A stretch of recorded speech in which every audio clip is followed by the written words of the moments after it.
Les voix de la protection sociale. Les voix de la protection sociale donnent la parole aux femmes et aux hommes qui font vivre nos engagements au quotidien. À travers ces témoignages, ils évoquent leur parcours, leur histoire et la fierté qu'ils ont à exercer leur mission. Bonjour à nos auditeurs, bonjour à toi Raoula. Je suis très heureuse de te recevoir dans ce 7e épisode des Voix de la protection sociale. Depuis le début de ce podcast, nous avons pu faire découvrir à nos auditeurs les métiers de data scientist, de conseiller clientèle, de manager commercial. Aujourd'hui, nous allons découvrir un nouveau métier avec toi Raoula. Est-ce que tu peux te présenter à nos auditeurs ?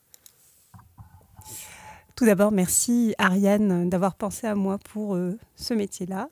Donc oui, je suis Raoula Lehobé, j'ai 35 ans, je suis chef de projet IT. J'ai rejoint AG2R La Mondiale en juin dernier, donc un peu moins d'un an, au sein de l'équipe projet IT, support et méthode. Moi, je suis diplômée d'un master en système d'information et d'aide à la décision en 2012. C'est un master autour de la data, on va dire. Et donc, naturellement, j'ai adopté une casquette de consultante en business intelligence. Et en 2013, j'ai eu l'occasion d'intervenir au sein d'un projet en tant que PMO, donc Project Management Office. Et c'est mon premier contact, on va dire, avec le pilotage de projet. Et c'est là où j'ai eu un déclic, c'est ce que je veux faire plus tard. Donc il a fallu travailler un petit peu et en 2016, justement, j'ai pu commencer à piloter des projets.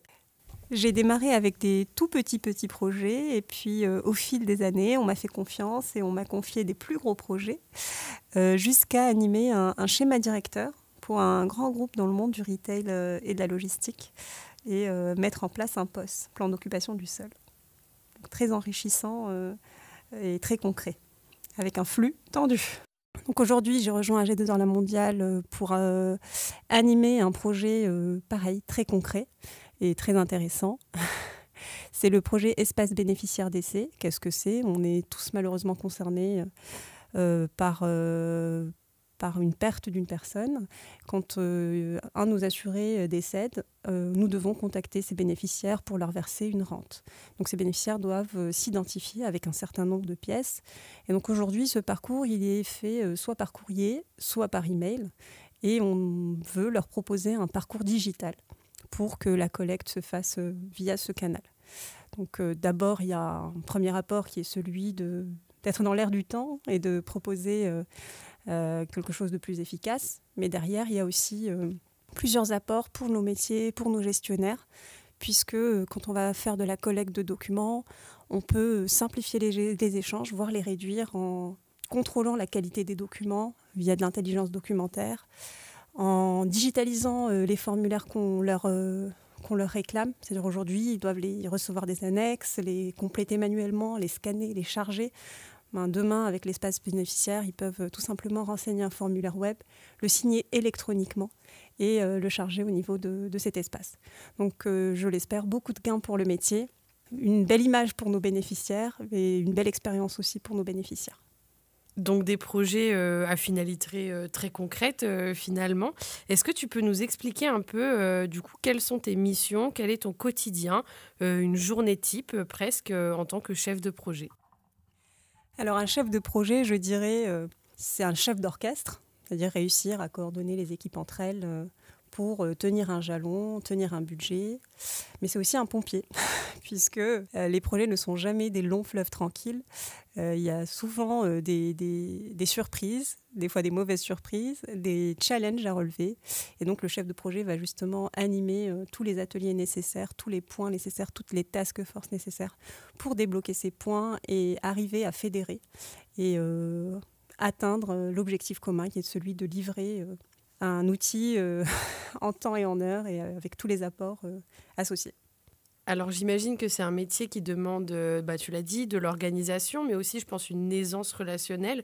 Quelles seraient selon toi les plus grandes qualités qui feraient un bon chef de projet ? La bienveillance, la flexibilité, l'écoute, être vraiment à l'écoute des contributeurs, des collaborateurs. La remise en cause aussi, savoir dire oui, peut-être je me suis trompée à ce moment-là, mais comment on fait mieux ? Donc se remettre en cause, être en capacité, vraiment écoute, remise en cause et flexibilité. Puis après, de fédérer, ça c'est vraiment quelque chose de très important. Pour y arriver, il faut que les équipes te suivent Et donc, pour qu'elles te suivent, il faut qu'elles te fassent confiance et que tu sois finalement impliqué au moins à leur hauteur, voire plus. Alors justement, tu parles d'équipe. Est-ce que pour toi, c'est important de pouvoir travailler en équipe ? Un chef de projet sans des équipes, sans des produits, sans des contributeurs ne vaut rien puisqu'on ne produit rien, nous les chefs de projet. C'est les autres qui travaillent. Nous, on fait en sorte que leur travail porte ses fruits. Alors, tu nous parlais un peu plus tôt du projet sur lequel tu travailles en ce moment, qui est le projet donc Espace bénéficiaire. On voit que c'est un sujet que tu maîtrises, on voit que tu es contente d'en parler. Alors moi, ça m'amène une question. Pour toi, c'est quoi les critères d'un bon projet ? Comment tu sais que c'est un projet que tu vas apprécier et sur lequel tu vas t'amuser, si je puis dire ? Un bon projet, c'est un projet challengeant. En tout cas, pour ma personnalité à moi, j'ai besoin d'avoir des challenges à relever. Donc, le projet Espace bénéficiaire, ces challenges, c'est qu'on part sur des technologies dans l'air du temps. C'est du Salesforce, donc c'est le CRM numéro 1. On part sur du désendettement, donc défaire des choses qui ont été faites et qui aujourd'hui sont obsolescentes. Et la méthode.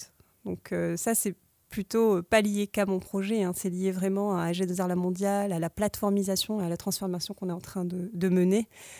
Pouvoir intervenir sur des projets de transformation, c'est une vraie richesse, c'est une mine d'or pour un chef de projet. Je prends un peu d'avance, mais tu nous l'as dit un peu plus tôt, tu es arrivé chez AG2R La Mondiale en 2023 et donc dans un mois ou deux finalement, tu vas fêter ta première bougie chez AG2R La Mondiale. Alors après bientôt 1 an, qu'est-ce que tu retiens de ton expérience chez nous ? Alors, mon expérience, d'abord, beaucoup de satisfaction. Je suis très heureuse de vous avoir rejoint. Je dis à la Kaoula de juin 2019 qui avait un petit peu peur de quitter un monde qu'elle maîtrisait, donc le monde du retail pour rejoindre le monde de l'assurantiel, je lui dirais n'aie pas peur, puisque finalement, quand tu sais piloter un projet, peu importe le domaine fonctionnel, tu sauras toujours le faire. Donc, à nos auditeurs, si vous voulez changer de domaine fonctionnel, n'ayez pas peur, ça fonctionne et ça se passe très bien. D'autant plus dans un groupe comme le nôtre où vraiment on est super bien accompagné, il y a des vies ma vie, etc. Donc vraiment, n'hésitez pas. Et donc beaucoup de bonheur et merci de m'avoir fait confiance et de m'avoir accueilli comme il fallait. Alors justement, je pense que c'est encore assez frais pour toi, mais est-ce que tu peux nous raconter un peu comment s'est passée ton arrivée ? Alors je ne peux pas parler de mon arrivée sans parler de mon entretien. Le premier entretien que j'ai eu avec mon manager, ça a été vraiment un coup de cœur, une évidence. Beaucoup de bienveillance déjà pour cet entretien. Vraiment, j'ai senti que mon manager s'intéressait à moi, à qui j'étais. Il se projetait déjà dans quelle équipe je pouvais intervenir, avec quel métier, mon profil matché, etc. Et enfin, et surtout même, le jour de mon arrivée, il y a eu énormément de petits gestes qui font plaisir quand on est nouveau dans une boîte. Donc j'ai eu droit à des petits post-it sur mes écrans de mes collègues parisiens et bonsoir. J'ai eu le droit à un petit déj d'arrivée. Un tuteur s'était porté volontaire pour m'accompagner dans ma prise de poste. Mon manager avait préparé tout un parcours d'intégration. Il m'avait calé des rendez-vous avec, on va dire, tous les responsables de service ou tous les référents, ce qui est vraiment hyper simplifiant pour la prise de poste. Des vies ma vie, je l'ai dit tout à l'heure, étaient possibles avec le métier. Donc tu comprends très vite concrètement quels sont leurs besoins, leurs process, les outils qu'ils utilisent. Je trouve que c'est très bien travaillé, que cette phase d'accueil, d'intégration, elle est vraiment très bien préparée et c'est un vrai plus pour la boîte. Justement, c'était important pour toi d'être bien intégrée dès le début ? Je pense effectivement qu'avec la peur que j'avais de changement, le fait d'avoir été encadrée, accompagnée, même si tout de suite j'étais sur les chapeaux de roue avec mon projet et j'avais un kick-off à lancer au bout de 2 semaines après mon arrivée et ça c'est quelque chose que j'adore. Et bien, le fait d'être accompagnée, de savoir qu'il y a des templates, qu'il y a des méthodes, qu'il y a des outils et que d'avoir un tuteur aussi, c'est vraiment un vrai plus. Et donc oui, c'est très important. Et alors, est-ce que tu as peut-être une anecdote sur ton intégration, un souvenir marquant, quelque chose qui est resté et que tu voudrais nous raconter peut-être ? Ce qui est aussi un plus et que je n'ai pas évoqué, c'est que j'ai pu participer à des restaurants d'équipe, enfin je dis restaurants d'équipe, mais des événements d'équipe, un barbecue avant mon arrivée. Donc le fait de connaître l'équipe avant d'arriver, c'est un vrai plus aussi. Alors en préparant ce podcast, j'ai justement regardé ton parcours et puis tu nous l'as dit aussi un petit peu plus tôt quand tu te présentais. Tu as donc travaillé dans le milieu du retail avant d'arriver chez AG2R La Mondiale. Qu'est-ce qui t'a donné spécifiquement envie peut-être de rejoindre le secteur de la protection sociale ? Alors d'abord, AG2R La Mondiale, c'est quand même un leader dans le monde de la protection sociale et patrimoniale en France, plus de 15 millions d'assurés, donc ça a son poids, mais c'est surtout la plateformisation qui m'a donné envie de vous rejoindre. Donc, comme j'ai dit avant, j'ai animé un schéma directeur, donc c'est aussi une chance, hein, c'est quelque chose qui arrive tous les 15 ans dans une boîte. Une plateformisation, une transformation de cette envergure, c'est aussi vraiment une mine d'or pour moi en tant que CP. Donc le fait de se dire on va converger nos systèmes, on va rationaliser nos systèmes pour mieux répondre aux besoins de nos gestionnaires, mais aussi de nos clients, tout en innovant sur les technologies du moment. Pour moi, en tant que CP, ça veut dire que je vais pouvoir travailler sur des projets intéressants et à forte valeur ajoutée. Donc, c'est vraiment ça aussi qui m'a beaucoup attirée, mais aussi des feedbacks que j'ai eus de personnes que je connaissais de mon ancienne expérience et qui vous ont rejoint avant moi et qui ont vraiment souligné un aspect. C'est l'aspect bienveillance chez AG2R La Mondiale. C'est vraiment quelque chose que...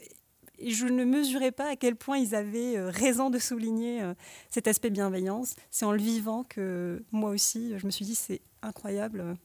Que ce soit au niveau de l'IT ou du métier, il y a vraiment un côté one team.